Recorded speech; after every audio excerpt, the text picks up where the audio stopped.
આજે one nation one election દેશની જરૂરિયાત છે.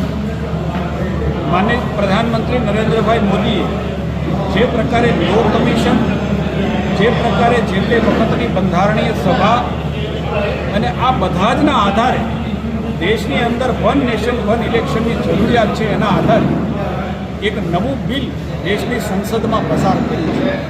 પરંતુ પ્રતિપક્ષ દ્વારા ક્યાંક એના માટેના અપપ્રચારો, શંકાઓ, પ્રજાને ગેરમાર્ગે દોરવાના પ્રયાસો થઈ રહ્યા છે. ત્યારે ભારતીય જનતા પાર્ટી દ્વારા આખા દેશની અંદર વન નેશન વન ઇલેક્શન માટે જનજાગૃતિ માટેના સંવાદના કાર્યક્રમોનું આયોજન કર્યું છે.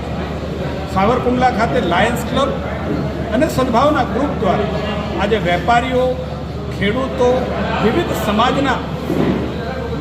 સમાજ અને ગ્રુપના લોકો વચ્ચે આ સંવાદનો કાર્યક્રમ હતો. સાંસદ ભરતભાઈ સુતરિયા અને જિલ્લા ભારતીય જનતા પાર્ટીના અધ્યક્ષ શ્રી અતુલભાઈ કાનાણીની પણ ઉપસ્થિતિ રહી હતી.